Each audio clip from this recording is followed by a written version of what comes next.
Hello everyone, welcome back. आज हम पढ़ेंगे बॉडी फ्लूइड्स एंड सर्कुलेशन। मुझे बहुत ज़्यादा सर्दी हो गई है इसलिए मेरी वॉइस ऐसी आ रही हो। तो देखो, सबसे पहले तो इसमें ब्लड पढ़ेंगे, ब्लड में क्या होता है एंड सर्कुलेशन कैसा होता है, पूरा हार्ट का मेन रोल क्या होता है।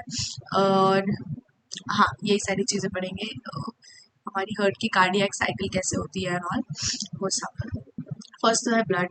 Blood is a special connective tissue consisting of fluid matrix, plasma and formed elements. First है प्लाज्मा, ये तीनों पढ़ना है। प्लाज्मा और फॉर्म्ड एलिमेंट्स मतलब उसमें सारे सेल्स आ जाएंगे, WBC, RBC, platelets and all. Plasma is a straw coloured viscous fluid constituting nearly 55% of blood. 55% of blood plasma होता है।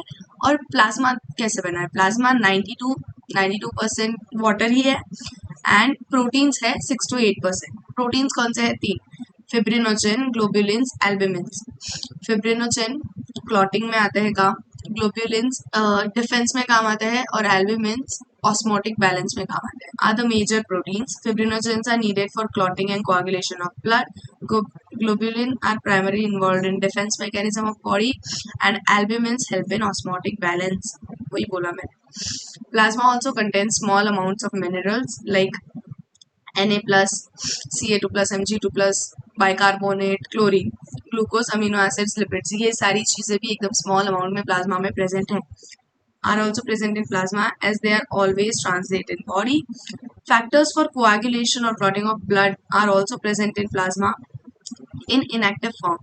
जो क्लॉटिंग के फैक्टर्स होते हैं वो इनएक्टिव फॉर्म में प्रेजेंट होते हैं, बट जब कहीं कट लग जाए या फिर ब्लीडिंग हो जाए तो क्लॉटिंग फैक्टर्स एक्टिव होके वापस कम फॉर्म कर देते हैं। Plasma without the clotting factors is called serum. ये सबसे इंपॉर्टेंट स्टेटमेंट है, इस पे बहुत क्वेश्चन होते हैं। Plasma without clotting factors is called serum. Formed elements: erythrocytes, RBCs, leukocytes, white blood cells, and platelets are collectively called formed elements, and they constitute nearly 45% of blood. 45% of blood का formed elements होता है, 55% plasma. Erythrocytes or red blood cells are most abundant of all the cells in blood. A healthy adult man has on an average 5 million to 5.5 million RBCs, cubic millimeter of blood, per cubic millimeter of blood. RBCs are formed in red bone marrow in adults. RBCs are devoid of nucleus। इसमें देखो nucleus नहीं होता है, ये red bone marrow में बनता है। और ऑफ ऑल मैमल्स, हाँ, एंड बाइकॉन्केव इन शेप। बाइकॉन्केव शेप का होता है ऐसे डिस्क लाइक और चपटा बीच में से, उसको बोलते हैं biconcave. They have red colour, iron containing complex protein called haemoglobin. ये सबसे इंपॉर्टेंट है बिकॉज ये ऑक्सीजन कैरी करता है। Hence the color and name of these cells, इसलिए red blood cells नाम है इनका। A healthy individual has 12 to 60 gram of hemoglobin in every 100 ml of blood. These molecules play significant role in transport of respiratory gases जैसे oxygen, carbon dioxide. RBCs have average lifespan of 120 days after which they are destroyed in spleen. Graveyard of RBCs। Starting में सारा info वाला ही part है। Leukocytes are also known as white blood cells as they are colorless due to lack of hemoglobin। इसके पास कोई hemoglobin नहीं होता। They are nucleated, इसके पास nucleus है, and are relatively lesser in number which averages 6,000 to 8,000। कितना ज़्यादा difference है देखो, वो था 5 million to 5.5 million और ये है 6,000 to 8,000 बस per cubic millimeter of blood. Leukocytes are generally short-lived. We have two main categories, दो टाइप के हैं, ग्रैनुलोसाइट, ए ग्रैनुलोसाइट। ग्रैनुलोसाइट आगे तीन टाइप के हैं, न्यूट्रोफिल, एओसिनोफिल और बैसोफिल। ये तीनों है ग्रैनुलोसाइट। लिम्फोसाइट और मोनोसाइट है ए ग्रैनुलोसाइट। न्यूट्रोफिल्स, अभी सबके आपको फंक्शन देखने मिलेंगे कि कौन क्या करता है। Neutrophils are most abundant cells, 60 to 65% neutrophils ही है of total WBC, and basophils are least. Basophil सबसे कम है, 0.5 to 1%। Neutrophils and monocytes 6 to 8%, मतलब ये मोनोसाइट का दिया हुआ है, मोनोसाइट 6 to 8% है। Are phagocytic cells which destroy foreign organisms entering the body. ये फैगोसाइटिक सेल्स है। फैगोसाइटिक सेल्स वो होते हैं जो फॉरेन बॉडीज को डिस्ट्रॉय करते हैं। वैसोफिल्स सिक्रीट हिस्टामिन, सेरोटोनिन, हेपेरिन। ये भी बात याद रखनी है बिकॉज ये बहुत बार क्वेश्चन आता है कि वैसोफिल क्या सिक्रीट करते हैं और ये हिस्टामिन, सेरोटोनिन कौन सिक्रीट करता है। तो बोथ वेज basophil. And are involved in inflammatory reactions. Inflammatory reactions में भी इन्वॉल्व है। eosinophil 2 से 3%, resist infections and also associated with allergic reactions. Lymphocyte 20 to 25% are of two major type, ये दो टाइप के होते हैं, B and T forms. Both B and T lymphocytes are responsible for immune responses of body, ये इसमें भी दिया हुआ है human health and diseases. Platelets also called thrombocytes are cell fragments produced from megakaryocytes, special cells in bone marrow। bone marrow में special cells होते हैं megakaryocytes, उनके जो टुकड़े होते हैं पड़े हुए लाइक छोटे छोटे छोटे छोटे फ्रैगमेंट्स, वो होते हैं प्लेटलेट्स, इनको थ्रोम्बोसाइट्स भी बोलते हैं। Blood normally contains 1.5 lakh to 3.5 lakh platelets. Platelets का अमाउंट सबसे ज्यादा है, प्लेटलेट्स का अमाउंट सेकंड पे है, सबसे ज्यादा है आरबीसी का अमाउंट, वही तो प्लेटलेट है 1.5 lakh to 3.5 lakh. Blood normally contain 1.5 lakh to 3.5 lakh platelets per cubic millimeter of blood. Platelets can release variety of substances, of most of which are involved in coagulation of blood. A reduction in their number can lead to clotting disorders, which will lead excessive loss of blood from body. ये clotting में बहुत ज़्यादा help करते हैं, तो अगर इनकी body में कमी हो जाए तो clotting नहीं होगी, तो अगर कहीं भी इंजरी हुई तो वहाँ से ब्लीडिंग बहुत ज़्यादा होगी। नेक्स्ट है ब्लड ग्रुप्स। देखो हमारे दो टाइप के ब्लड ग्रुपिंग सिस्टम होते हैं, एक है एबीओ, जैसे हम बोलते हैं कि ए ब्लड ग्रुप है, बी ब्लड ग्रुप है, वैसे एबीओ, और सेकंड होता है आरएच। आरएच मतलब पॉजिटिव या नेगेटिव वाला। तो सबसे पहले रीड करने से पहले I will show you something. देखो ये है आरबीसी, आरबीसी, आरबीसी, एक और आरबीसी। इसमें क्या होता है, सारी इस पे होते हैं एंटीजेंस। तो आरबीसी के ऊपर ऐसे एंटीजेंस लगे होते हैं, सपोज यहाँ पे एंटीजन है ए, ओके, तो इसका ब्लड ग्रुप हो जाएगा ए। और एंटीबॉडीज नाम की चीज जो एंटीजन के अगेंस्ट प्रोटीन्स होती है, एंटीजन के अगेंस्ट है वो, तो वो होती है प्लाज्मा में। तो इस पे अगर एंटीजन ए है तो बॉडी में एंटीबॉडी बी होगी, एंटीबॉडी बी होगी, बिकॉज अगर सेम एंटीजन और सेम एंटीबॉडी रहा, एंटीबॉडी ए हमने डाल दी तो वो एंटीबॉडी ए है, वो एंटी ए है, वो ए के अगेंस्ट है, तो फिर वो इसको डिस्ट्रॉय कर देगी ना, ये आरबीसी को वो डिस्ट्रॉय कर देगी। इसलिए एंटीबॉडीज बी होती है हमारे ब्लड में। जिसका ब्लड ग्रुप ए है उसमें एंटीबॉडीज बी होगी। फिर जिसका ब्लड ग्रुप बी है, ये सपोज बी एंटीजन है हमारे पास आरबीसी के ऊपर, तो इसमें होंगे एंटीबॉडी ए। लेकिन जिसके अंदर दोनों ही एंटीजेंस है, दोनों एंटीजेंस है हमारे पास, तो इसके पास होगा एंटीबॉडी, नो एंटीबॉडीज, सॉरी, इसके पास नो एंटीबॉडीज। अगर इसके पास एंटीबॉडीज दे दी तो अगर ए एंटीबॉडी दी तो वो ए को अटैक कर देगी, बी दी तो बी को अटैक कर देगी, तो कैसे भी आरबीसी तो डिस्ट्रक्ट हो ही जाएगा, इसलिए इसके पास नो एंटीबॉडीज होती है। और फिर हाँ, और ये है ओ ब्लड ग्रुप, ओके, ये है ए बी ब्लड ग्रुप, और ये है ओ ब्लड ग्रुप, जिसके पास कोई भी एंटीजेंस होते नहीं हैं और दोनों एंटीबॉडीज होती है, एंटी ए और बी, ओके, इसके पास दोनों एंटीबॉडीज होती है। अभी हमें देखना है ब्लड का, ब्लड कैसे ट्रांसफ्यूजन होता है। देखो एक इंसान है, ये है हमारा इंसान, उसे मोटी बॉडी चाहिए, इसका ब्लड ग्रुप है ए, ओके, तो ए के पास एंटीजन कौन सा होगा, antigen A and antibody, anti मतलब एंटीबॉडी बी, समझी बात। तो अभी इसको ब्लड देना है, ये बड़ा सैड है, इसके पास खून की कमी हो गई है तो इसको ब्लड देना है। तो इसको हमने सपोज चढ़ाया ए ब्लड ग्रुप, ए ब्लड ग्रुप चढ़ाया, तो ए ब्लड ग्रुप में क्या होगा, यहाँ पे होंगे एंटीजन ए, एंटीबॉडी बी, तो ये ब्लड ग्रुप ठीक है, इसको चल जाएगा ये वाला ब्लड ग्रुप, बिकॉज एंटीजन ए है, एंटीबॉडी बी है, यहाँ पे डिस्ट्रक्शन किसी का भी नहीं हो रहा है, नॉर्मल सारी चीजें चल रही है। लेकिन इसको अगर हमने चढ़ा दिया ब्लड ग्रुप बी, तो इसमें होंगे एंटीजन बी एंड एंटीबॉडी ए। अभी प्रॉब्लम कहाँ होती है, बहुत लोगों को ये नहीं समझ में आता है कि ये ब्लड ट्रांसफ्यूजन में मेनली हो क्या रहा है, कौन किसको अटैक करता है, ये हमने चढ़ा दिया। अब इस इंसान की बॉडी में हो गया है एंटीजन ए और यहाँ पे बी, दोनों एंटीजन हो गए, और एंटीबॉडी ए और बी दोनों हो गई, मतलब ये इसकी ओरिजिनली थी बी, ओके, और हमने ये चढ़ा दिया ए। तो प्रॉब्लम क्या होती है, देखो अभी इसकी जो एंटीबॉडीज है, हमने चढ़ाया है 300 ml खून, 300 200 कितना भी, हमने इतना कम खून चढ़ाया है, और इसकी बॉडी के पास पूरा बहुत ज्यादा ब्लड है, ऑलरेडी खुद का तो ब्लड होगा ही ना, तो खुद का ब्लड ज्यादा है, हमने जो चढ़ाया ब्लड वो थोड़ा सा होता है एक्स्ट्रा ब्लड, तो हमारी जो एंटीबॉडीज ए जा रही है वो कम अमाउंट में जा रही है, तो वो डाइल्यूट हो जाती है, ये बहुत कम अमाउंट में जा रही है, तो ये जाके एंटीजन ए को डिस्ट्रॉय नहीं करेगी, ये एंटीबॉडीज, रुको यहाँ पे लिख देती हूँ मैं, एंटीबी, हाँ, तो ये जो एंटीबॉडीज है ये वाली ए को जाके अटैक नहीं करेगी, एक्सटर्नल ब्लड की, सुनो ध्यान से सुनो, एक्सटर्नल ब्लड से जो हम एंटीबॉडीज जाती है वो कभी भी एंटीजन, होस्ट के एंटीजन को अटैक नहीं करती है। प्रॉब्लम कहाँ क्रिएट होगा बताए, ये जो इसके एंटीबॉडीज है, ओरिजिनली हमारे पास जो एंटीबॉडीज है वो जाके उसके एंटीजन्स को अटैक कर देगी, समझी बात, यहाँ तक समझी, नहीं तो एक और बार एक्सप्लेन करती हूँ, वेट, एक चीज याद रखो, यहाँ पे मैं लिखती हूँ कि, यहाँ पे लिख देती हूँ बॉक्स में,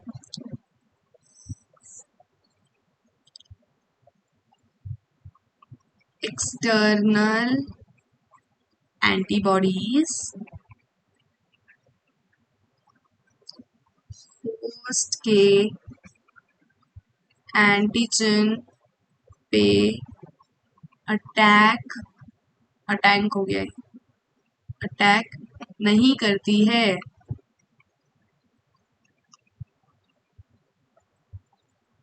because dilution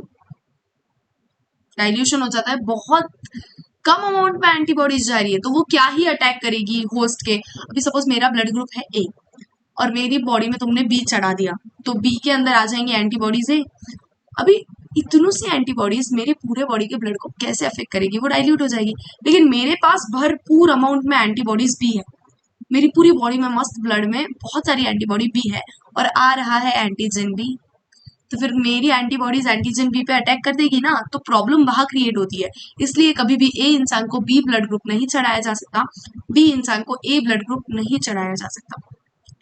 external antibodies host के एंटीजन पे अटैक नहीं करती है, बिकॉज डाइल्यूशन होस्ट की एंटीबॉडीज एक्सटर्नल ब्लड के एंटीजन पे अटैक करती है,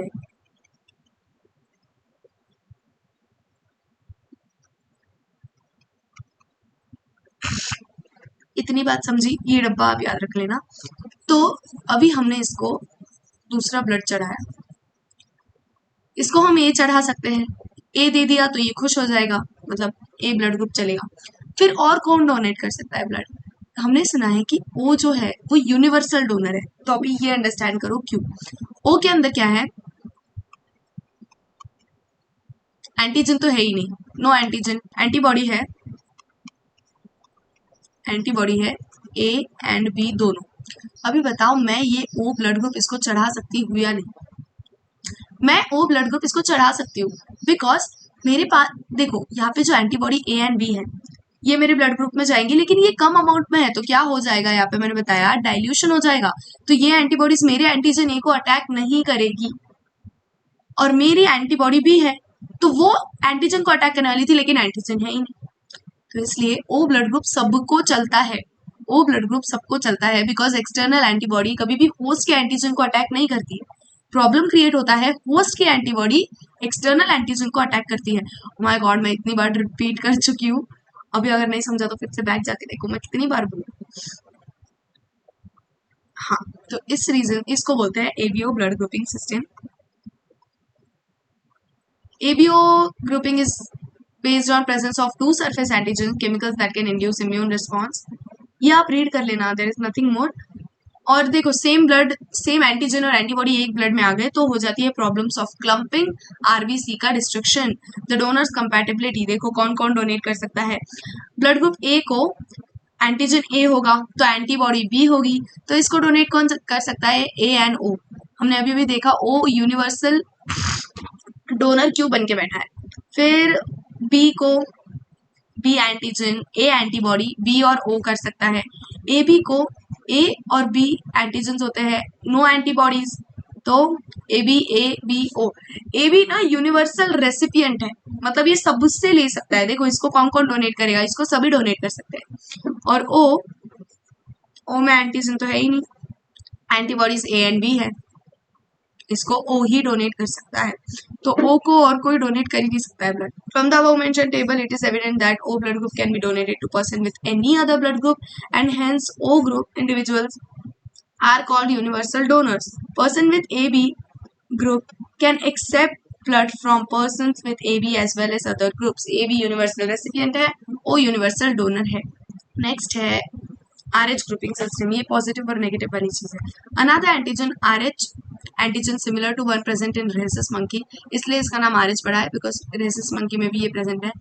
is also observed on the surface of RBCs of majority, nearly 80%, 80% case पे ये RH एंटीजन प्रेजेंट होता है। जिसके भी पास प्रेजेंट है उसको हम RH पॉजिटिव बोलते हैं, मतलब 80% लोग पॉजिटिव है, बाकी रेयर लोग होते हैं negative. Such individuals are called RH positive and those in whom this antigen is absent are called RH negative. An RH positive person, if exposed to positive blood, will form specific antibodies against RH antigens.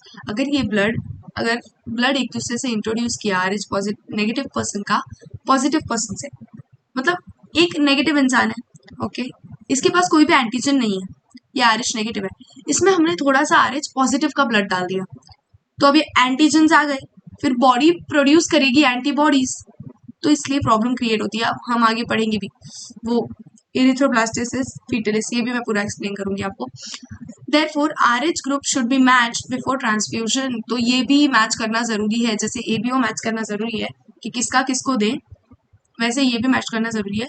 A special case of RH incompatibility mismatching has been observed between RH negative blood of pregnant mother with RH positive blood of fetus। देखो यहाँ पे कोई हमें page मिल जाए, देखो erythroblastosis, ये important है, blastocyst fetalis. इसमें होता क्या है, ये है मदर, ओके,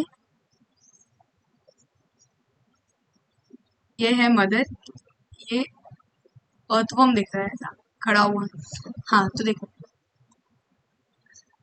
इसका ब्लड ग्रुप है पॉजिटिव, ओके,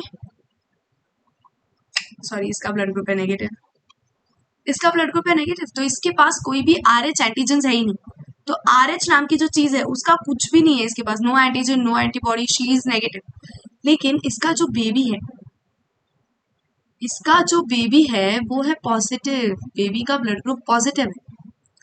तो प्रॉब्लम क्या होती है पता है, this is first pregnancy, okay,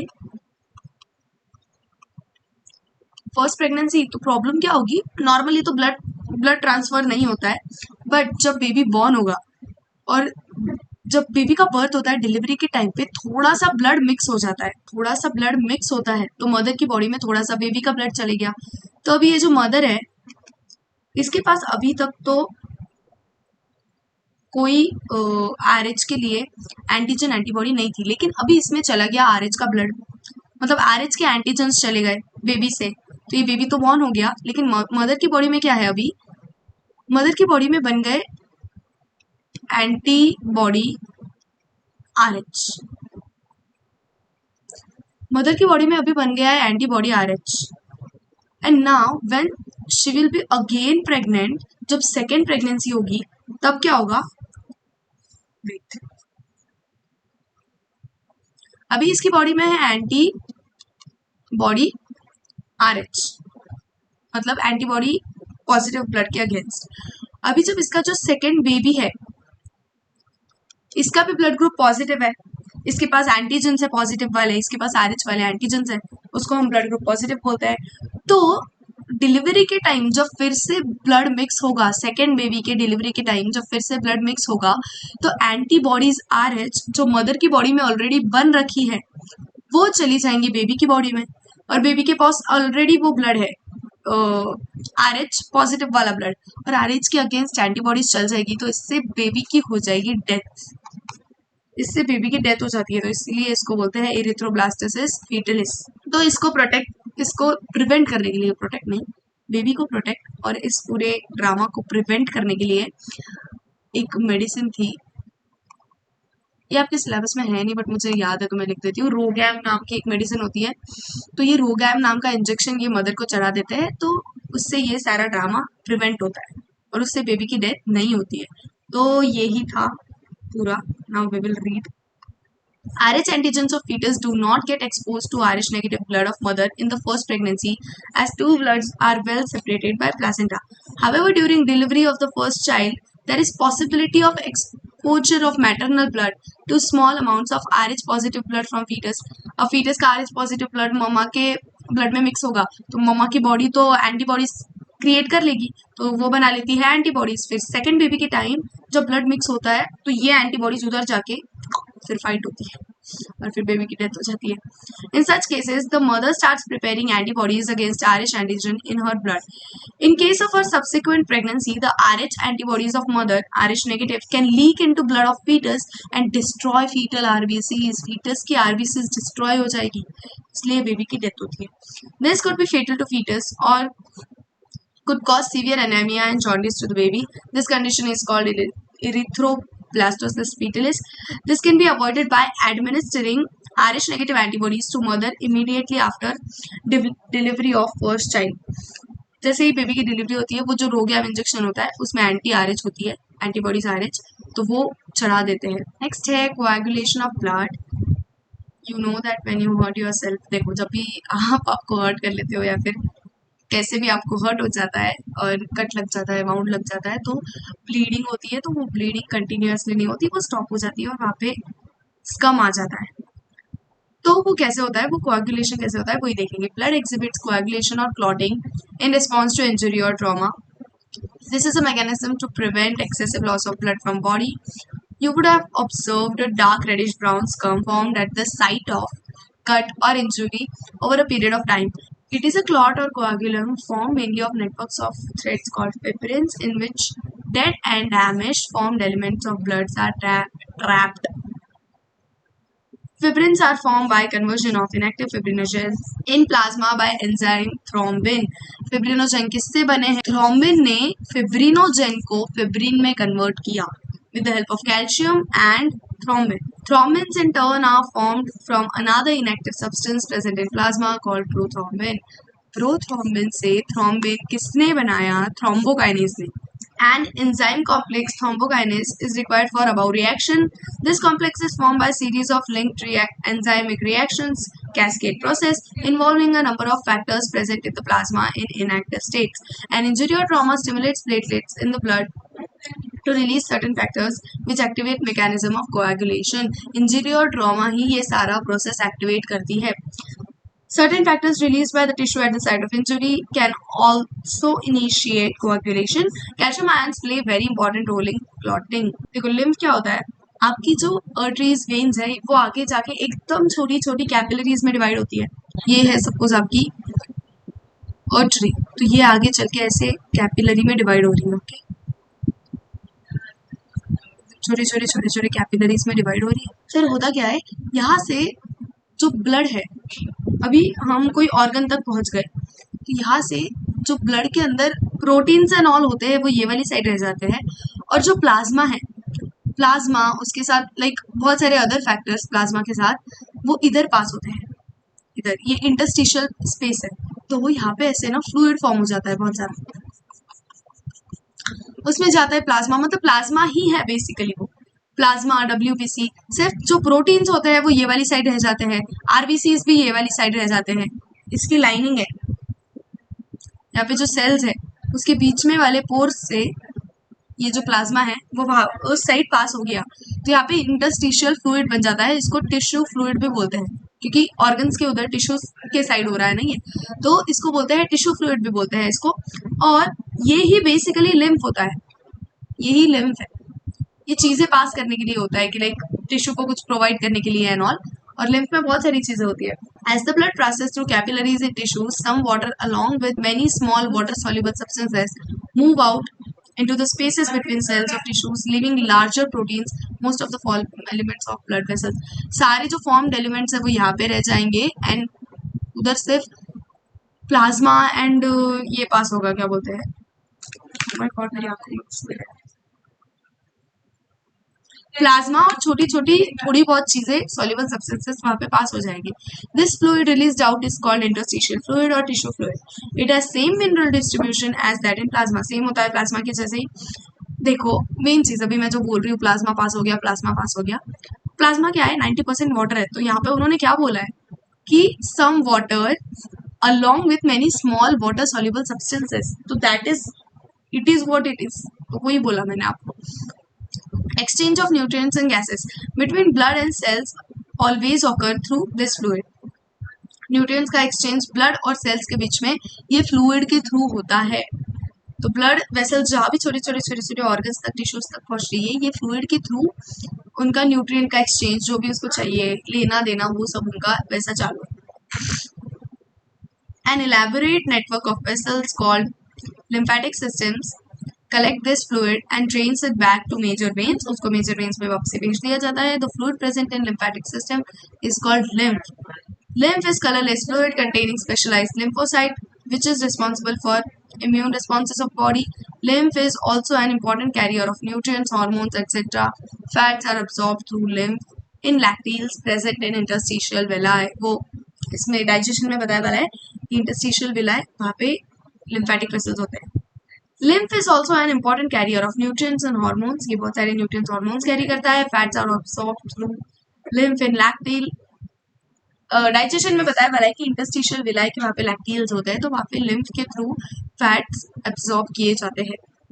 next है circulatory pathways. The circulatory patterns are of two types, open and close. दो टाइप के सर्कुलेटरी पैटर्न्स होते हैं, ओपन और क्लोज। ओपन वाले कौन से होते हैं, जैसे कॉकरोचेस में एंड ऑल स्मॉलर ऑर्गेनिजम्स में ओपन पाथवे होता है। तो उसमें क्या होता है, ब्लड जो है वो एक बड़ी वेसल से डायरेक्टली एक जगह पे ड्रॉप किया जाता है, उसको साइनसेस बोलते हैं आई गेस। हाँ, क्या पे दिया है, कैविटी में ब्लड को ड्रॉप किया जाता है, बहुत सारा ब्लड, जहाँ पे ऑर्गन्स एंड ऑल सारे ब्लड में ऐसे भीगे हुए हैं, पूरा उनके आजू बाजू ब्लड है, उनको जितना जो कुछ लेना है ब्लड से वो ले सकते हैं। Open circulatory system is present in arthropods and molluscs in which blood pumped by heart pass through large vessels into open spaces or body cavities। sinuses body की कैविटी में बहुत सारा ब्लड डाल दिया है बस, तो वहां से चल रही है चीजें। हमारे इसमें कैसे होता है, क्लोज सिस्टम। एनालिड्स कॉर्डेट्स में होता है क्लोज सिस्टम, जिसमें क्या बोलते हैं, हाँ, जिसमें बड़ी बड़ी ब्लड वेसल्स छोटी छोटी कैपिलरीज में टूटेगी और छोटी ऐसे डिवाइड होती जाएंगी वो, और हर एक ऑर्गन तक वो ऐसे कैपिलरीज के अंदर ही ब्लड पहुंचाती है। तो इट्स लाइक सर्विंग। ये जो पहले वाला है वो है बफे सिस्टम, तो आपको जितना लेना है आप लो, जितना वेस्ट करना है आप वेस्ट करो। और जो सेकंड वाला है वो है पंगत वाला सिस्टम, जहाँ पे आपको आके सर्व किया जाता है। This is like that, in which blood is pumped by heart is always circulated through closed network। closed network होता है, ऐसे बस खून बहा नहीं दिया जा रहा है। This pattern is considered to be more advantageous, okay, advantageous।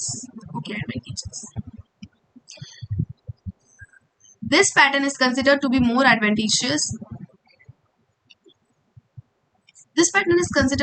advantageous as flow of fluid can be more precisely regulated। Precise है, तो ये वाला सिस्टम बेटर माना जाता है। All vertebrates possess muscular chambered heart। Fishes have two chambered heart with an atrium and ventricle। Amphibians and reptiles have three chambered heart।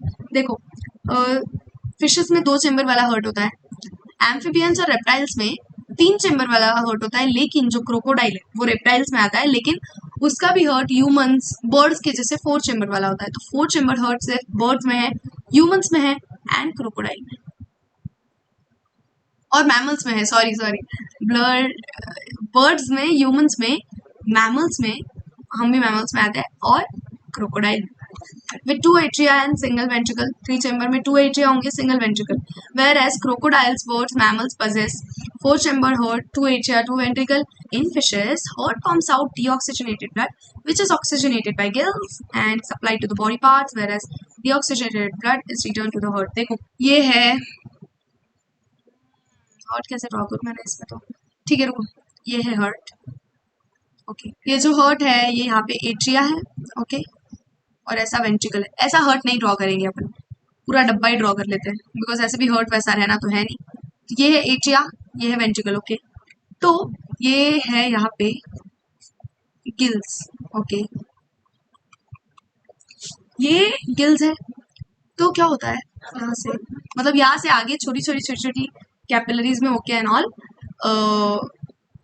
Blood बाकी पूरे organs तक जाएगा. तो ये है बॉडी. तो ये ब्लड कैसे पास हो रहा है वो बता रही हूँ. ये है बॉडी और फिर ये है फिर से.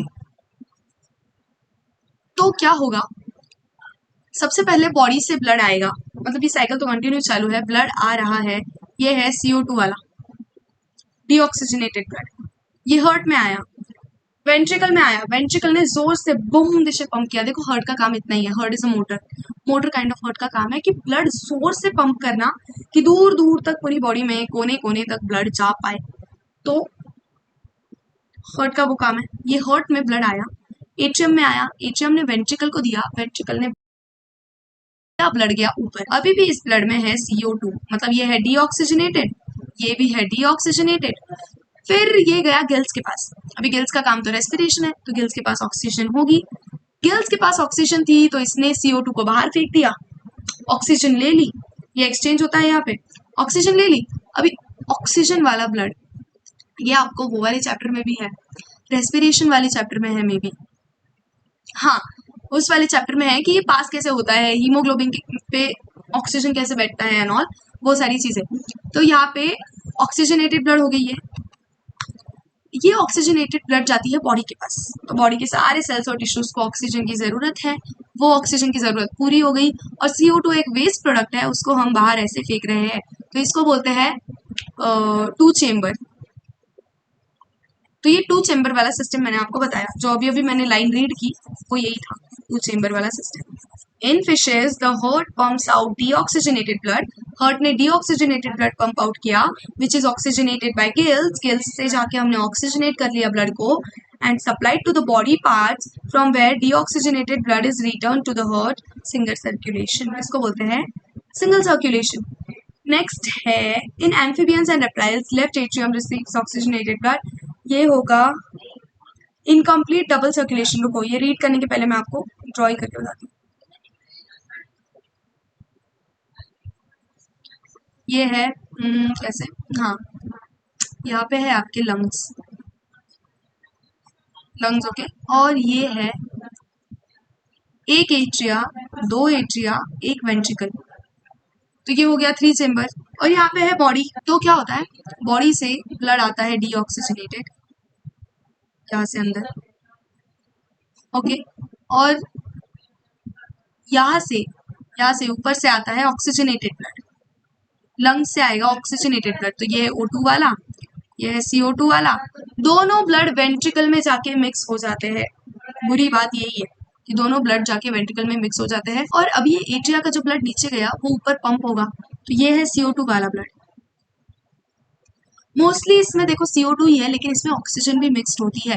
और वहां से जो ऑक्सीजनेटेड ब्लड आ रहा है तो वो यहाँ से पंप होके फिर से नीचे जाएगा बॉडी के पास. तो इसमें मेनली ऑक्सीजन होगी, बट मिक्स ही होगा एट द एंड, बिकॉज दोनों ब्लड आके वेंट्रिकल में मिक्स हो रहे हैं ना, तो इसलिए. तो इसको बोलते हैं 3 चेम्बर सर्कुलेशन.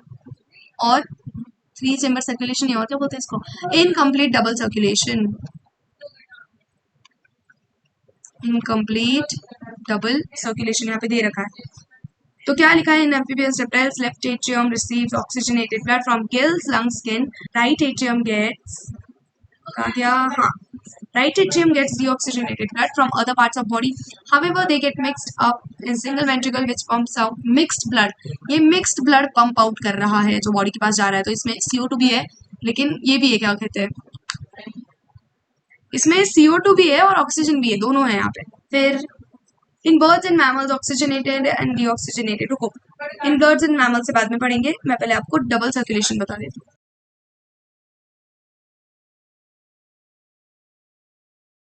डबल सर्कुलेशन में क्या होता है, ये यहाँ पे है लंग्स, ये यहाँ पे है दिल, जिसके ये बार 4 चेम्बर है, एट्रियम, एट्रियम, वेंट्रिकल, वेंट्रिकल, और यहाँ पे है बॉडी। तो होता क्या है, बॉडी से डीऑक्सीजनेटेड ब्लड जाता है एट्रिया में, ये है CO2 वाला, ओके, सी, ये जाता है एट्रिया में, एट्रिया से जाता है वेंट्रिकल में। अभी हार्ट ने बूम से ब्लड पंप किया तो ये जाएगा ऊपर लंग्स के पास, ये होता है CO2 वाला ब्लड, ओके। फिर लंग्स से अभी ब्लड ऑक्सीजनेट हो गया, CO2 को हमने बाहर फेंक दिया, ऑक्सीजन को ब्लड में ले लिया, अभी ये ऑक्सीजनेटेड ब्लड जाता है एट्रिया के पास। तो ये है हमारा, क्या बोलेंगे इसको, राइट एट्रियम, राइट एट्रियम, ये है राइट वेंट्रिकल, ये है लेफ्ट एट्रियम, ये है लेफ्ट वेंट्रिकल। लेफ्ट एट्रियम के पास आया ब्लड, ये था ऑक्सीजनेटेड वाला ब्लड, ये गया नीचे, फिर वेंट्रिकल ने पंप करके इधर बॉडी को दे दिया, ये गया O2 वाला ब्लड पूरी बॉडी के पास चला गया। ना बॉडी को जैसे यूज करना है वो करेगी, फिर से CO2 जो भी हमारा वेस्ट प्रोडक्ट बना है बॉडी के सेल्स और टिश्यूज से, वो फिर से बॉडी से ऊपर भेज दिया जाएगा, और इसको बोलते हैं कंप्लीट डबल सर्कुलेशन, कंप्लीट, और हम में भी यही है। तो अब रीड करते हैं। In birds and mammals, oxygenated and deoxygenated blood received by left and right atria respectively। तो वही ऑक्सीजनेटेड ब्लड जो है वो लेफ्ट में आ रहा है, डीऑक्सीजनेटेड ब्लड जो है वो राइट एट्रिया में आ रहा है, respectively passes on to ventricles of same side। The ventricles pump it out without any mixing up। यहाँ पे कोई मिक्सिंग अप नहीं हो रही है क्योंकि 2 वेंट्रिकल्स है ना। Two separate circulatory pathways are present in these organisms, hence these have double circulation, complete double circulation। Let us study human circulatory system। ये देखो, ये है हमारा सेक्शन ऑफ ह्यूमन हार्ट, ये है एरोटा, ये है पल्मोनरी आर्टरी, पल्मोनरी वेन्स। देखो मैंने आपको ब्रीदिंग वाले चैप्टर में बताया था, पल्मोनरी आर्टरी और वेन हार्ट के रिस्पेक्ट में होता क्या है। वेन जो है आपको याद रखना है, वेन कभी भी हार्ट के पास लाएगी ब्लड को, वेन कभी भी हार्ट के पास लाएगी। तो अभी ये पल्मोनरी वेन्स है, तो ये क्या करेगी, पल्मोनरी मतलब लंग्स, पल्मोनरी वर्ड लंग्स के लिए यूज है, तो पल्मोनरी वेन्स मतलब ये लंग्स से लेके हार्ट तक लाएगी ब्लड को, और पल्मोनरी आर्टरी जो है वो हार्ट से अवे लेके जाएंगी ब्लड को लंग्स के पास, समझी बात। तो ये जो पल्मोनरी वेन्स है ये हार्ट के पास लाएगी लंग से, और पल्मोनरी आर्टरी है वो हार्ट से दूर लेके जाएगी लंग से। ए मतलब आर्टरी, ए मतलब अवे। लेफ्ट एट्रियम, ये बंडल ऑफ हिज है, यहाँ से वो सिग्नल आगे डिवाइड होता है ना, वो बताऊंगी। कॉर्डेट एनिडे, ये वो होते हैं कि लाइक यहाँ पे जो फ्लैप्स है ना, आपको अभी तक बताया नहीं मैंने, बट आप वन शॉट लेक्चर देख रहे हो तो आपको फ्लैप्स पता है क्या होते हैं। यहाँ पे होती है, राइट साइड में होता है ट्राइकस्पिड वाल्व, लेफ्ट साइड में होता है बाइकस्पिड वाल्व। तो ये जो ट्राइकस्पिड वाल्व है वहां से ये निकलते हैं वायर काइंड ऑफ स्ट्रक्चर, वो है कॉर्डेट एनिडे, वो उसको नीचे से होल्ड करके रख रहा है। राइट वेंट्रिकल, ये है right ventricle. Atrio ventricular node, ये है एवी नोड, ये है एसए नोड, ये है वेना कावा, ये है लेफ्ट वेंट्रिकल। इंटरवेंट्रिकुलर सेप्टम, और ये है एपेक्स, हो गया यही है ऑलमोस्ट पूरा हार्ट। नेक्स्ट है human circulatory system. Human circulatory system also called as blood vascular system consist of muscular chambered heart, a network of close branching blood vessels, fluid which is circulated। heart the mesodermally, देखो याद रखना heart एक mesodermally derived organ है, तो हमारे जो embryonic stage में mesodermal level layer होती है उससे हार्ट बना होता है। It is situated in thoracic cavity in between two lungs, slightly tilted to the left, थोड़ा सा लेफ्ट में होता है। It has size of clenched fist, इसकी साइज होती है उसकी ऐसी, इसको बोलते हैं clenched fist। It is protected by double walled membranous bag, pericardium enclosing pericardial fluid। Heart के बाहर ये ऐसी पूरी लाइनिंग होती है, हार्ट के बाहर पूरी एक कवरिंग होती है, 2 कवरिंग्स होती है, और उन दोनों कवरिंग के बीच में पेरिकार्डियल फ्लूइड होता है, तो उसको ही पेरिकार्डियम बोलते हैं।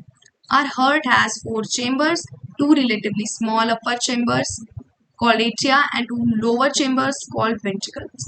A thin muscular wall called wait हाँ a thin muscular wall called interatrial septum separates right and left atria, whereas thick wall interventricular septum separates left and right ventricles. दोनों atria के बीच में क्या बोले हाँ दोनों एट्रिया के बीच में इंटर एट्रियल सेप्टम है, दोनों वेंट्रिकल्स के बीच में इंटरवेंट्रिकुलर सेप्टम है, एक एट्रिया और एक वेंट्रिकल के बीच में एट्रियो वेंट्रिकुलर सेप्टम है, ऐसे ऊपर नीचे जो है तो ऐसा है, इसको बोलते हैं atrio ventricular septum. The atria and ventricle of same side also separated by thick fibrous tissue called atrioventricular septum. Thick fibrous tissue होता है atrioventricular septum. However, each of this septa provided with an opening through two chambers of same side are connected. The opening between right. देखो यहाँ पे ये बोला है, ये बाद में रीड करेंगे. यहाँ पे ये बोला है कि जो सेम साइड के ये है चेम्बर्स, उसके बीच में जो सेप्टम है एट्रियोवेंट्रिकुलर सेप्टम, उसके अंदर एक ओपनिंग होगी. वो ओपनिंग होती है वाल्व की, तो वो होता है राइट साइड में होती है ट्राइकस्पिड वाल्व. वो तो ऐसे ड्रॉ करके बताओ क्यों. ये ऐसा सर्कल है, ये ऐसी ऐसी एंड ऐसी वाल्व है, ये ऐसी ट्राइकस्पिड वाल्व है, और लेफ्ट साइड में बाइकस्पिड वाल्व होती है. तो ये दोनों फ्लैप्स है ना, ये जो आपको दिख रहे हैं ये फ्लैप्स है, ये ऐसे नीचे ओपन होते हैं, ये तीनों फ्लैप्स ऐसे नीचे ओपन होंगे. The opening between right atrium and right ventricle is guarded by valve formed by three muscular flaps or cusps. Tricuspid valve, whereas bicuspid or mitral valve guards opening of left atrium and left ventricle. The opening of right and left ventricles into pulmonary artery and aorta respectively are provided with semilunar valves. देखो अभी ये sentence क्या बोला है, aorta और pulmonary artery. Pulmonary artery मतलब heart से blood को ऊपर लेके जाने वाली, दूर लेके जाने वाली, और कहा पल्मोनरी मतलब लंग्स के पास. तो लंग्स के पास कौन लेके जाएगा, हार्ट से ये लेके जा रहा है, हार्ट से दूर लंग्स के पास, तो ये हो गया pulmonary vein, pulmonary artery, sorry pulmonary artery, ये हो गई पल्मोनरी वेन.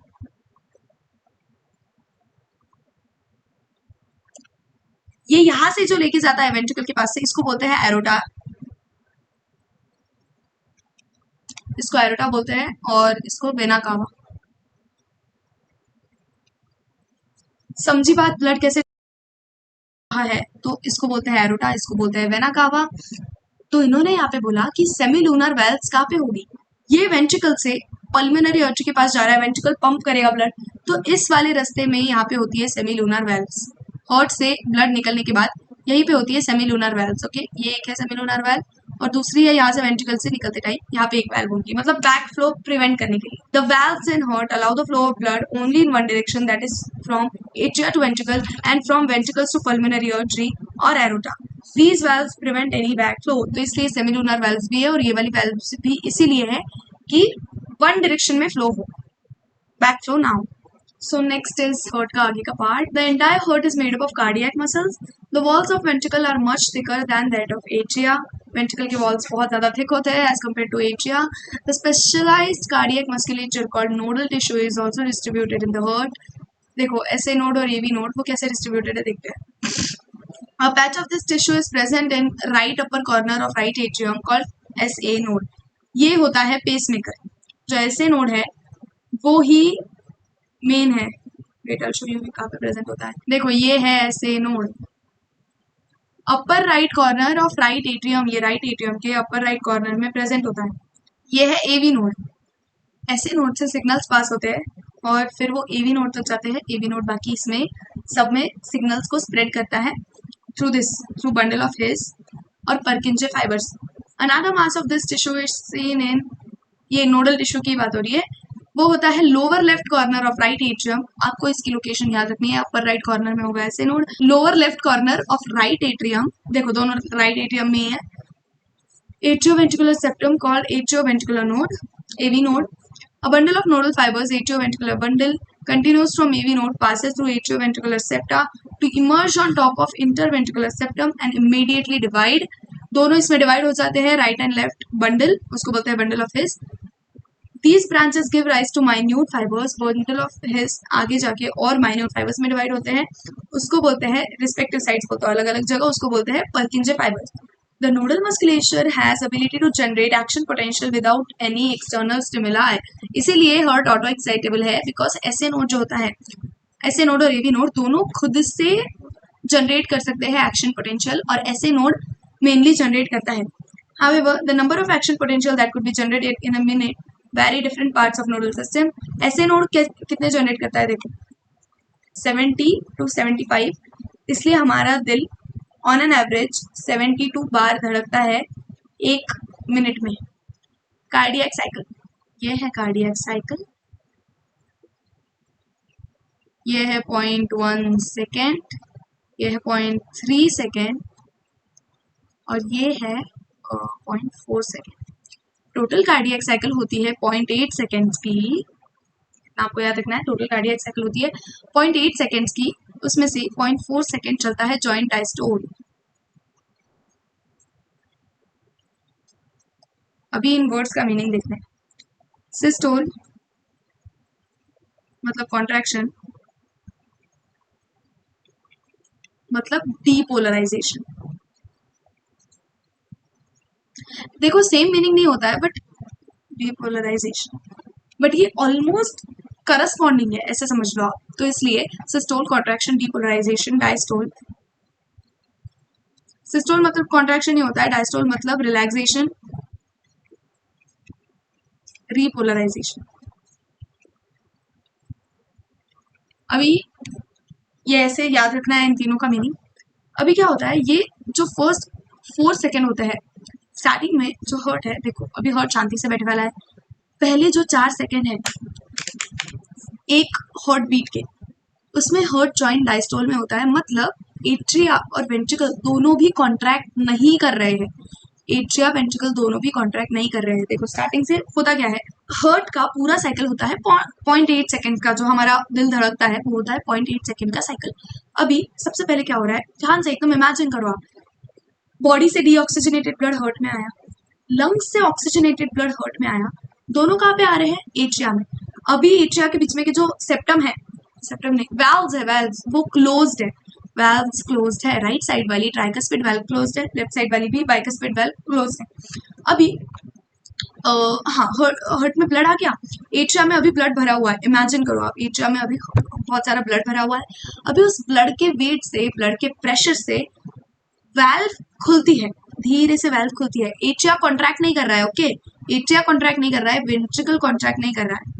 उससे वाल्व खुली, ब्लड नीचे गया, ओके, और वाल्व्स बंद हो गई. नीचे ब्लड गया, प्रेशर से वाल्व्स खुली थी और वाल्व्स बंद हो गई. फिर से इधर भी सेम, दोनों तरफ हो रहा है. फिर एट्रिया कॉन्ट्रैक्ट करेगा, एट्रिया जोर से प्रेशर लगाएगा, उसको बोलते हैं एट्रियल सिस्टोल. ये देखो, ये है एट्रियल सिस्टोल. तो अभी तक चल रहा था 0.4 सेकेंड तक डायस्टोल चल रहा था. जॉइंट डायस्टोल मतलब, जॉइंट मतलब दोनों, एट्रिया और वेंट्रिकल. डायस्टोल मतलब क्या बोला मैंने, रिलैक्सेशन, दोनों रिलैक्स्ड है. तो अभी कोई कुछ नहीं कर रहा है, सारा शांति से काम चालू है. अभी एट्रिया को ब्लड भी नीचे भेजना है, तो एट्रिया को कॉन्ट्रैक्ट करना है, तो हुआ एट्रियल सिस्टोल. एट्रियल सिस्टोल कितनी देर चला, 0.1 सेकेंड. सिर्फ 0.1 सेकेंड ही एट्रियल सिस्टोल चला. उसके बाद एट्रिया ने कॉन्ट्रैक्ट किया, ब्लड नीचे चला गया, वेंट्रिकल्स भर गए. अभी वेंट्रिकल्स को कॉन्ट्रैक्ट करना है और बूम देश ब्लड को भेजना है. तो ये वाले नीचे भेजेंगे, मतलब लेफ्ट वाला वेंट्रिकल जो है वो ऑक्सीजनेटेड ब्लड नीचे भेजेगा, राइट वाला जो है वो ऊपर भेजेगा लंग्स के पास. उसके पास डीऑक्सीजनेटेड आया था ना, तो वो ऊपर भेज देगा. अपना डायग्राम है क्या यहाँ पे, हाँ ये देखो.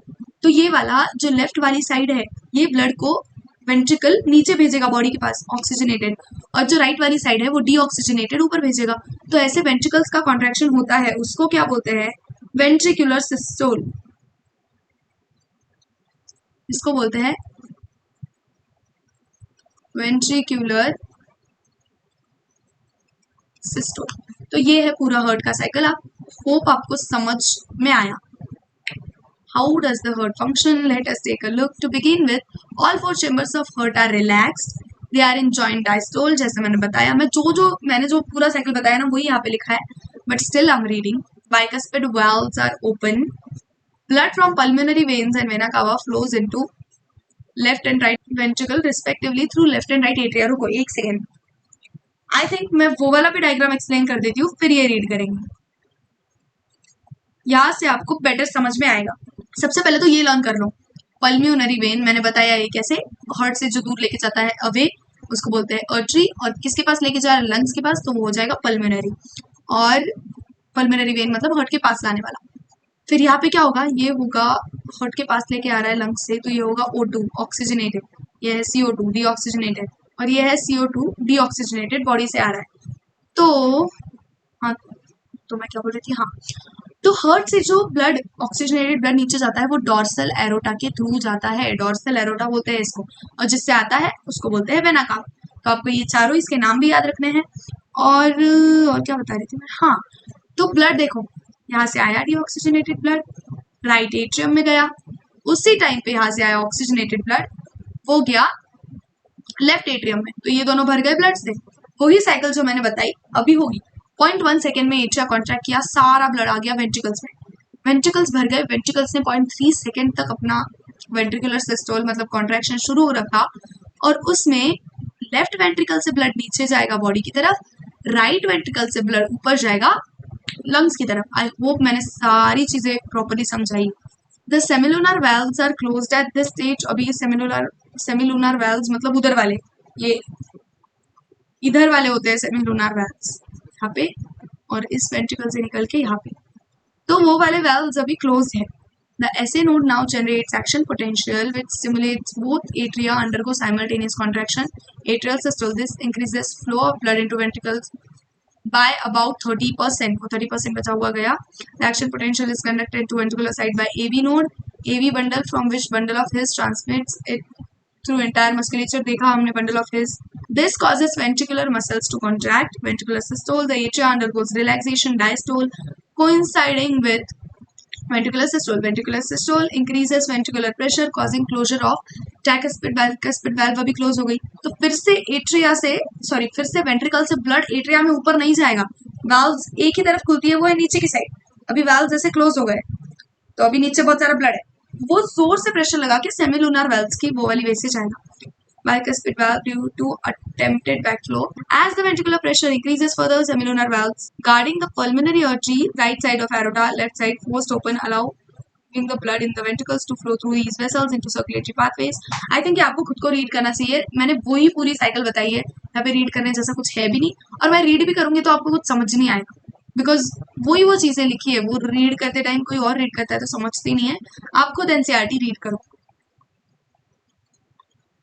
और कुछ एक्स्ट्रा तो नहीं लिखा है यहाँ पे, नहीं, मैंने सारी चीजें बताई है, आप रीड कर लेना ही। This sequential event in the heart which is cyclical repeated is called cardiac cycle, इसको कार्डियक साइकिल बोलते हैं। It consist of systole diastole of both atria and ventricles. As mentioned earlier, the heart beats 72 times per minute. That many cardiac cycles are perform per minute, इतनी 72 cardiac cycles होती है, वो 0.8 second वाली। From this, it could be deduced that duration of cardiac cycle is 0.8 second. During a cardiac cycle, each ventricle pumps out approximately 70 ml of blood, which is called एक ventricle, देखो यहाँ पे लिखा है each ventricle 70 ml blood एक cardiac cycle के time pump करता है, तो इसको बोलते हैं स्ट्रोक वॉल्यूम। ये वाली चीज याद रखना, कार्डियक आउटपुट क्या है और स्ट्रोक वॉल्यूम क्या है, ये इंपॉर्टेंट है। The stroke volume multiplied by heart rate gives the cardiac output. Cardiac output मतलब 72 इंटू 70, क्योंकि हमारा स्ट्रोक वॉल्यूम है 70 और हमारा रेट है हार्ट बीट्स का रेट है 72 times per minute. Therefore the cardiac output can be defined as volume of blood pumped out by each ventricle per minute and average is 5000 ml, मतलब 5 litre blood एक ventricle pump करता है 1 minute में। The body has the ability to alter stroke volume as well as heart rate and thereby cardiac output. सबको body alter कर सकती है। For example, cardiac output of an athlete will be much higher than that of ordinary man. During each cardiac cycle, two prominent sounds are produced which can be easily heard through stethoscope. दो sounds होते हैं, first होता है लब होता है tricuspid और bicuspid valves का, और dub sound होता है semilunar valves का। The first sound, love, is associated with closure of tricuspid and bicuspid valves, whereas the second word sound, dub, is associated with closure of semilunar valves. These sounds are of clinical diagnostic significance. Next, ये diagram देख लिया। ECG बचा है, double circulation, regulation of cardiac activity, बस हो गया almost ये lesson तो। देखो, इलेक्ट्रोकार्डियोग्राफ, ECG ये ग्राफ है। अभी यहाँ पे हो क्या रहा है बताती हूँ। हार्ट की जो एक्टिविटी है वही ये ग्राफ बताता है। तो यहाँ पे क्या होता है, डीपोलराइजेशन ऑफ एट्रिया, पी जो है वो है डीपोलराइजेशन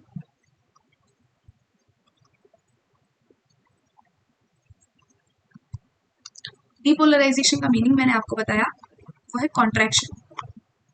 बताया मैंने डीपोलराइजेशन मतलब कॉन्ट्रैक्शन और रीपोलराइजेशन मतलब रिलैक्सेशन। तो ये बात अपने दिमाग में भर लो कि सिस्टोल कॉन्ट्रैक्शन डीपोलराइजेशन मतलब एक मीनिंग है, डायस्टोल रिलैक्सेशन रीपोलराइजेशन मतलब एक मीनिंग है। तो ये है डीपोलराइजेशन ऑफ एट्रिया, मतलब एट्रिया कॉन्ट्रैक्ट कर रहा है। ये जो है क्यू आर एस कॉम्प्लेक्स, इसको बोलते हैं डीपोलराइजेशन ऑफ वेंट्रिकल्स, मतलब वेंट्रिकल्स कॉन्ट्रैक्ट किया। सबसे पहले एट्रिया कॉन्ट्रैक्ट करता है, फिर एट्रिया रिलैक्स कर जाएगा, फिर वेंट्रिकल कॉन्ट्रैक्ट करता है और फिर वेंट्रिकल रिलैक्स कर जाएगा। तो यहाँ पे देखो डीपोलराइजेशन ऑफ एट्रिया मतलब एट्रिया कॉन्ट्रैक्ट किया, वो वाला यहाँ पे ये वेव आती है, ओके। और एट्रिया बहुत फास्ट रिलैक्स कर जाता है, मतलब एट्रिया कॉन्ट्रैक्ट किया और जब एट्रिया रिलैक्स करता है तब ही वेंट्रिकल कॉन्ट्रैक्ट करना शुरू कर देता है। तो इसलिए उसका कोई वेव नहीं है हमारे पास कि लाइक ऐसे रिलैक्सेशन ऑफ एट्रिया का कोई वेव नहीं है। डीपोलराइजेशन ऑफ वेंट्रिकल, और ये है रीपोलराइजेशन मतलब रिलैक्सेशन ऑफ वेंट्रिकल्स, याद रखना। और ये फिर से पी वेव है, मतलब ऐसा पूरा कंटिन्यू होगा ईसीजी में। तो ईसीजी होता क्या है, इलेक्ट्रोकार्डियोग्राम। इलेक्ट्रोकार्डियोग्राम मतलब ये जो ग्राफ आपको सामने दिखता है उसको बोलते हैं इलेक्ट्रोकार्डियोग्राम, और जो एक्चुअल मशीन होती है उसको बोलते हैं इलेक्ट्रोकार्डियोग्राफ, जिससे ये करते हैं। तो ऐसा उल्टा है बट ऐसा ही है। तो आपको मेन चीज क्वेश्चन सिर्फ इसी पे आएंगे कि पी वेव क्या रिप्रेजेंट कर रही है, क्यू आर एस कॉम्प्लेक्स क्या रिप्रेजेंट कर रहा है, इसको क्यू आर एस कॉम्प्लेक्स बोलते हैं। तो याद रखना पी वेव रिप्रेजेंट करती है depolarisation of atria, Q R S complex represent करता है डीपोलराइजेशन ऑफ वेंट्रिकल्स, और टी वेव, ये जो टी वेव है ये रिप्रेजेंट करती है रीपोलराइजेशन ऑफ वेंट्रिकल्स। उतना ही है, बाकी आई होप आप ये रीड कर लेंगे। Double circulation. The blood flows strictly by fixed route through blood vessels, the arteries and veins. Basically, each artery and vein consists of 3 layers. 3 layers होती है, tunica intima, tunica externa और tunica media जो बीच में होती है। तो आपको ये भी याद रखना है कि ये तीनों, देखो इस पे भी बहुत ज्यादा क्वेश्चन बनते हैं, इसके हर एक चीज याद रखो जो भी यहाँ पे बोला है। Squamous endothelium, tunica intima, middle layer होती है स्मूथ मसल्स की, इलास्टिक फाइबर्स की, वो है ट्यूनिका मीडिया। फिर है फाइबरस टिश्यू, ट्यूनिका एक्सटर्ना जो है वो है fibrous continuous tissue, fibrous connective tissue sorry, वो है fibrous connective tissue with collagen fibre. ये भी याद रखना, ये कुछ भी पूछ सकता है, ये इंपॉर्टेंट पार्ट है तो ये याद रखना। ये रीड करने के पहले मैं आपको ये बताती हूँ, इसको बोलते हैं, काफी क्या हमारा डायग्राम, इसको बोलते हैं, ये जो ऊपर वाला है इसको बोलते हैं pulmonary circulation,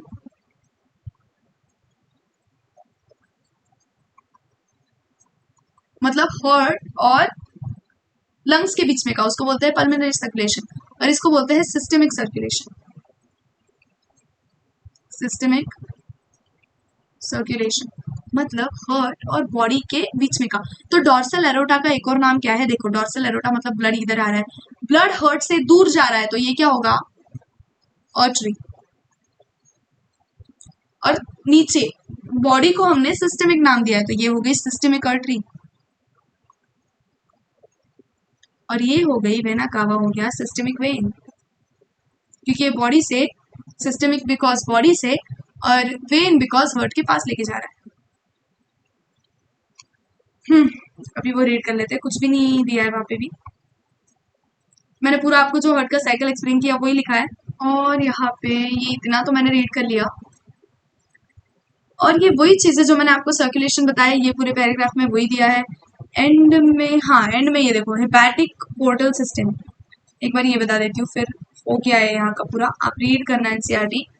hepatic portal system क्या होता है, नॉर्मली ऑर्गन से या फिर बॉडी से ब्लड डायरेक्टली जाता है हार्ट के पास, डायरेक्ट सिस्टम चलता है, systemic veins and all systemic system वो पूरा कि बॉडी से हार्ट, फिर पल्मोनरी ऊपर, फिर पल्मोनरी से नीचे, फिर सिस्टेमिक से नीचे। लेकिन हिपैटिक सिस्टम में क्या होता है, हिपैटिक पोर्टल सिस्टम में, पोर्टल सिस्टम में क्या होता है वो बताती हूँ। हिपैटिक मतलब स्पेसिफिक लिवर का पोर्टल सिस्टम है, बाकी दूसरे भी होते हैं, renal portal system and all. Portal का मीनिंग क्या होता है, वाया, किसी के तो भी थ्रू। इसमें भी था देखो, केमिकल कोऑर्डिनेशन में हाइपोथैलेमस और पिट्यूटरी में एक ये होता है पोर्टल सिस्टम, तो ऐसे उसको पोर्टल बोलते हैं। तो क्या होता है, ऑर्गन्स, ऑर्गन से कहीं और जाता है ब्लड कोई और ऑर्गन में, एंड देन फिर जाता है हार्ट के पास। तो यहाँ पे ये दो ऑर्गन्स कौन से हैं, इंटेस्टाइन है ये, इंटेस्टाइन से जो ब्लड है वो जाता है लिवर के पास, इसलिए इसको हिपैटिक बोला है, एंड लिवर से फिर हार्ट के पास जाएगा, तो इसको बोलते हैं पोर्टल सिस्टम वाया। लाइक कोई तो भी शॉर्टकट समझ लो या फिर लॉन्ग कट समझ लो, तो ऐसा कुछ अनदर वे, ऐसे डायरेक्ट जाने से अच्छा वो ऐसे जाता है, इसको बोलते हैं पोर्टल सिस्टम और हिपैटिक पोर्टल सिस्टम। वही लिखा है, intestine liver delivered to be systemic circulation. तो ये है पोर्टल सिस्टम, यहाँ तक तो हो गया। फिर नेक्स्ट है regulation of cardiac activity. Normal activities of heart are regulated intrinsically, मतलब ऑटो रेगुलेट होती है, इसलिए हार्ट को मायोजेनिक बोलते हैं, ऐसे नोट करता है auto regulate. A special neural center in medulla oblongata can moderate cardiac function through autonomous nervous system। देखो autonomous nervous system के थ्रू भी हम हार्ट की एक्टिविटी को थोड़ा बहुत मॉडरेट कर सकते हैं, मेडुला ऑब्लोंगेटा के through. Neural signals through sympathetic nerves, ये इंक्रीज करती है हार्ट रेट, और हाँ strength of ventricular contraction thereby cardiac output, तो कार्डियक आउटपुट भी इंक्रीज होता है किससे, सिंपैथेटिक नर्वस सिस्टम से। और on the other hand parasympathetic neural signals, parasympathetic system से आ रहे parasympathetic signals, another component of ANS autonomous nervous system के ही, decrease the rate of heart, speed of conduction of action potential and thereby cardiac output। adrenal medullary hormones can also increase rate of cardiac output। ये hormones होते हैं ना adrenal medullary, मतलब कौन से होंगे, क्या मेरे मेरे मुंह में नाम ही नहीं आ रहा है, epinephrine, non epinephrine, adrenaline, non adrenaline, तो वो स्टिमुलेटिंग हार्मोन्स होते हैं, तो वो भी हार्ट रेट इंक्रीज कर सकते हैं, इसलिए उनको फाइट और फ्लाइट हार्मोन्स बोलते हैं। और वही सिंपैथेटिक नर्वस सिस्टम इंक्रीज करेगा heart rate, parasympathetic neural signals decrease करेंगे, इतना ही बोला है इधर। डिसऑर्डर्स ऑफ सर्कुलेटरी सिस्टम, देखो high blood pressure, hypertension, high blood pressure को बोलते हैं हाइपरटेंशन। नॉर्मल हमारा ब्लड प्रेशर है, सिस्टोलिक है 120, डायस्टोलिक है 80, यहाँ पे दिया है 120 सिस्टोलिक, और pumping pressure 80 mmHg is diastolic और रेस्टिंग प्रेशर। अगर 140 और 90 से ज्यादा हुआ, 140 ओवर 90 से ज्यादा हुआ रिपीटेड चेक्स में, तो इसको बोलेंगे hypertension. High blood pressure leads to heart diseases and it also affects vital organs like brain और किडनी पे, ये बहुत ज्यादा अफेक्ट करता है high blood pressure. Coronary artery disease, CAD, coronary artery disease often refer to as atherosclerosis. Atherosclerosis का meaning ये है कि ब्लड सप्लाई के बीच में, यहाँ पे दिया है ना, हाँ, deposits of calcium, cholesterol, fat, क्या होता है, ये जो वेन है हमारी, ये सपोज हमारी कोरोनरी आर्टरी है, ये हार्ट की तरफ जाएगी, यहाँ पे अगर कोई डिपोजिशन हो जाए,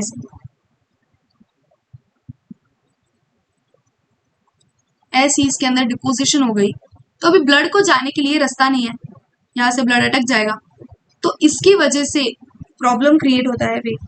हाइलाइटर का क्या, इसको बोलते हैं atherosclerosis. Affects vessels that supply blood to heart. It is caused by deposit of calcium, fat, cholesterol and fibrous tissue which makes lumen of arteries narrower. इसका लूमेन नैरो हो गया, देखो कितना नैरो हो गया, यहाँ पे इतनी छोटी सी जगह बची है। Angina, it is also called as angina pectoris, a symptom of acute chest pain. Chest pain होता है इसमें, इसमें प्रॉब्लम क्या होती है, एथेरोस्क्लेरोसिस की भी वजह से, ऐसे डिपोजिशन एंड ऑल की वजह से भी इनफ ऑक्सीजन नहीं पहुंच पाता है हार्ट मसल्स को। appears when no enough oxygen is reaching heart muscle.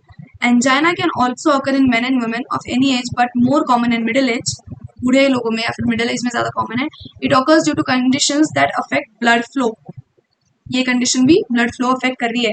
Atherosclerosis, heart failure, अभी देखो तीन टर्म्स है, एक तो हार्ट फेल्यूर, दूसरा होता है हार्ट अटैक, और तीसरा होता है कार्डियक अरेस्ट। अभी ध्यान से सुनो, हार्ट फेल्यूर क्या होता है, हार्ट का काम क्या है, ब्लड पंप करना। जिसमें भी हार्ट इनफ ब्लड पंप नहीं कर पा रहा है, एकदम अच्छे से ब्लड पंप नहीं कर पा रहा है, उसको बोलेंगे हार्ट फेल्यूर। सेकेंड है हमारा heart attack.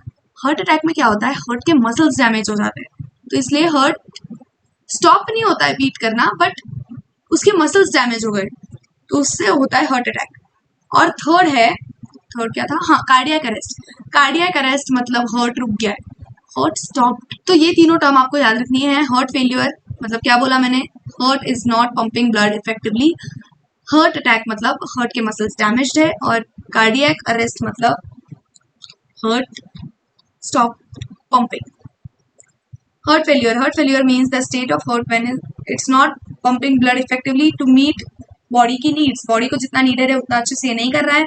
It is sometimes called congestive heart failure because congestion of lungs is one of the main symptoms of this disease. याद रखना, congestion of lungs heart failure में होता है. Heart failure is not same as cardiac arrest when the heart stops beating, or heart attack when the heart muscle is suddenly damaged by inadequate blood supply. अच्छे से blood नहीं जा पा रहा था तो heart के muscles damage हो गए. That is it. ये पूरा lesson हो गया है. Thank you.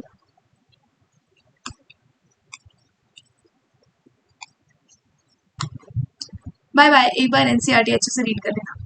Bye bye.